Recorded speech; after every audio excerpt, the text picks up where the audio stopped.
With God of War Ragnarok right around the corner, I figured I'd make this video showing you my game theater setup.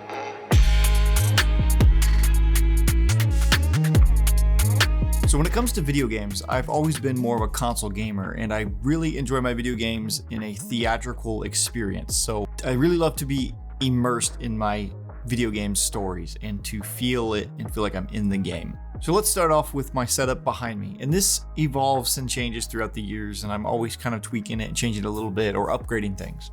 So the TV I have here is nothing new. I bought this probably 6 to 8 years ago. I'm not entirely sure. It's an old TV, but it was expensive and it was a nice one at the time.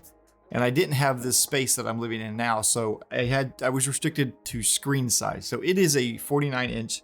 I'll have to read the model here. It is a Samsung UHD 4K KS8000 Series 8 TV, and it is their quantum dot display HDR10, which I'm not sure if that's still a model at all. I don't know if they call it quantum dot. I'm not entirely sure. I'll have to do some research. I will link a similar TV, which would probably be an upgrade to this nowadays.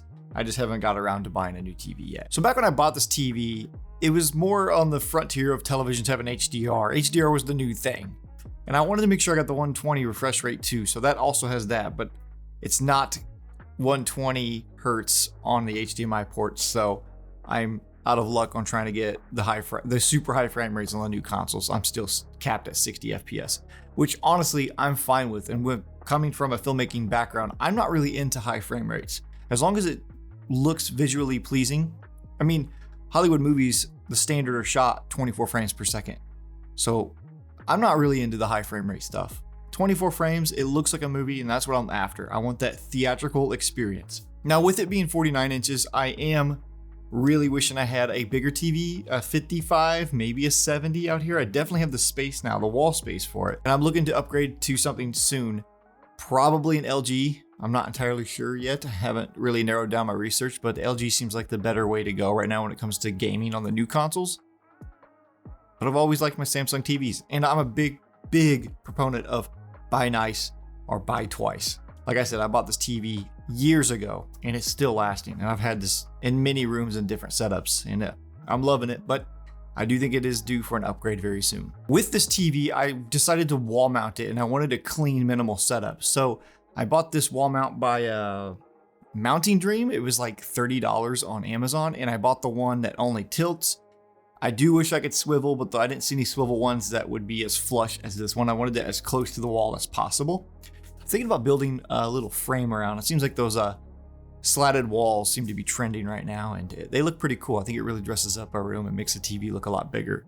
Also, I added bias lighting to the back of the TV, which is just an LED strip on the back. And not only does it look cool, and you can match the colors to the game here. See, I don't know if you see it during the day. It's not too bright, but I have red set for God of War. I usually set it to certain themes of whatever game I'm playing. But I was reading that bias lighting actually makes it less strenuous on your eyes when viewing or playing video games on a television, that their contrast isn't so extreme when the lights are down, that it doesn't just go from black to bright, that you actually have that gradient of light kind of coming in. I don't know the exact science behind it, but it's supposed to be better for your eyes when viewing in dark spaces. Also, my TV is set to custom settings. If you guys are interested in seeing that, it will vary TV to TV depending on which model you have and what settings you prefer. There is some personal preference with that, but if you guys are interested in that, let me know in the comments. I'll make a video about my gaming settings on my TV and my custom calibrated colors and sharpness. So that's it for the TV. Let's move on to the console. So obviously here I'm playing on the PlayStation 5, and surely you can tell that it does not look like your typical PlayStation 5. I reshelled it with, I think it's D-brand Dark Plates 2.0, and it's called Dark Plates even though they're not dark. I liked the curve. All right, I don't want to get into this. But I will say I was not a huge fan of the PS5, especially next to the Xbox. I prefer the minimal setup, and I can understand why some people like the PS5. I'm not saying it's ugly objectively, but I'm saying I don't prefer the look of it. So I decided to try to make it look better, and in my opinion it does. And I did add the little green LEDs to make it feel more like my Xbox. Don't hit me.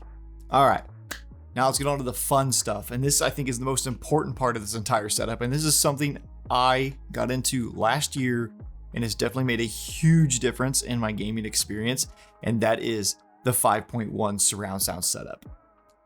So anyone who's used a 5.1 surround sound setup will tell you that it is not like having a soundbar. I will never go back to a soundbar. It is hard for me to ever want to buy another soundbar. And I've always had soundbars and subwoofers my whole life when it came to gaming. Audio, I still remember the day when I got my first soundbar and it was playing on my TV speakers. And if you're just using your TV speakers, you're missing out entirely on a whole new experience. Soundbars are definitely better than your TV speakers for sure. So I'm not hating on soundbars. I'm just saying a 5.1 surround sound setup is definitely better. So I spent months researching audio and speakers, and I'm not an audiophile, but I was listening to a lot of audiophile YouTubers talk about what they recommend. And one of the brands I kept seeing people reviewing and loving was the Yamo speakers. And what I have here is a mixture of two kits here, and I'll tell you which ones they are here in a sec. But Yamo is a budget-friendly brand.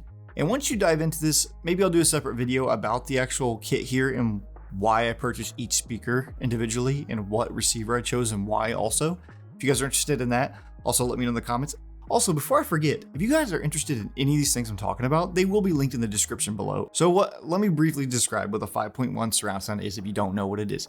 5.1 is 5 speakers, 1 sub, and I have 2 floor standing tower speakers on each side of my TV, which is the left and right.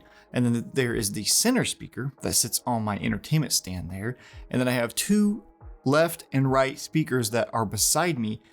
And what I've heard online, and I believe this is true, it's a better experience, is your rear speakers are not supposed to go behind you unless you're using a, I think, 7.1 setup. So they're supposed to go directly beside you.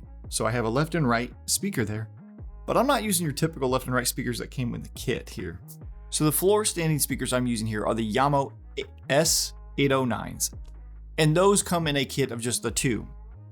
And then I purchased a kit that had the center speaker, another set of bookshelves front speakers, and 2 side left and right speakers. But what I did was I did not use the smaller left and right speakers, and I used the 2 larger speakers that are supposed to be the front facing bookshelf speakers as my rear left and right. So they're a little overkill for the back end there on the left and right. They're pretty big, and they lack in bass compared to other bigger name brands, but having those giant ones beside you are bigger. The bass is bigger than what it would be on the smaller set that I have. And that kit is an amazing value and an amazing price, and I highly recommend it. It is the Yamo S803s, and that comes with the center speaker, 2 front bookshelf speakers, the ones that I mentioned before I'm using as my rear, and 2 smaller rear speakers. So you get an entire 5 speaker surround sound setup with no bass, but that's gonna cost you, well, as of right now, I'm looking, cost $183 on the sale at this very moment, but $250.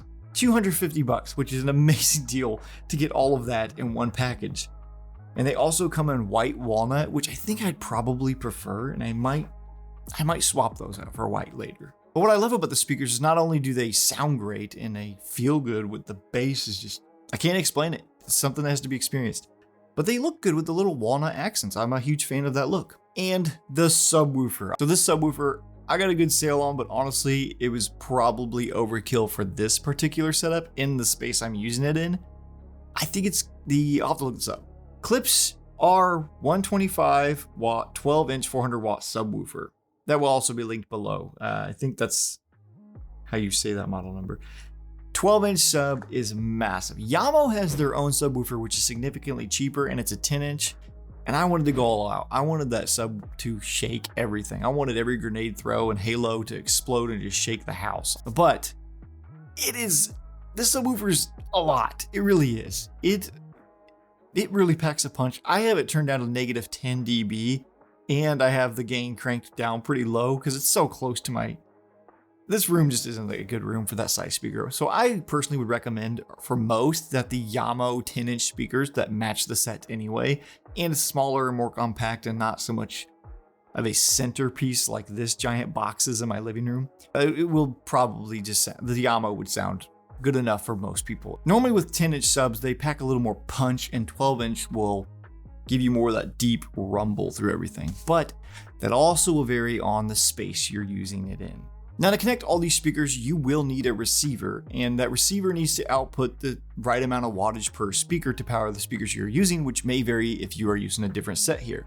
So the receiver I'm using is a Sony receiver, and I got this open boxed at Best Buy for a steal. I don't remember what I paid for it.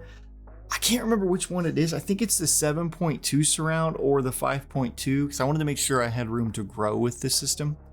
I think it's the 5.2. I'll double check and link it in the description below. It'll be down there and accurate. Now the receiver is something that's not really exciting to buy, but it's a necessity to get everything to work together here. So with this setup, I've had it for almost a year now, and I've been making small tweaks and adjustments to each speaker and custom settings on the receiver itself. And if you guys are interested in my audio settings for gaming, let me know in the comments. That'd be another video maybe I'll make if you guys are interested. And let me talk about the stands I bought too. These are just cheap stands I found on Amazon to hold the speakers up. Unfortunately, I don't have walls on each side with the way this house is set up to be able to mount the speakers up on the wall, which I think would be a much cleaner setup. I had to get these stands just to have them close to the couch, which is a couch from IKEA, which I love, but none of my guests seem to. It seems to be too firm. I guess it's more like a waiting room chair. It does look cool. I can understand. It's not a couch you're going to sink into, but I like it. It kind of keeps you up. I think it's good for gaming. So I noticed halfway through the video that the video playing in the background wasn't the God of War trailer I had on loop. I guess it continued playing other videos on YouTube. Anyways, I would love to know what you guys are going to be gaming on playing God of War Ragnarok or any other games that you'd be playing. And I'd love to know if you guys prefer headphones over speakers in general for gaming, or if you would prefer a large screen with a theatrical setup, or do you prefer a small monitor that's real close and personal? I know people like both, but this is how I like the game. I like that theater presence. I want to feel the game. I want to feel like I'm immersed in it. That's it for this one. I'll see you guys in the next one.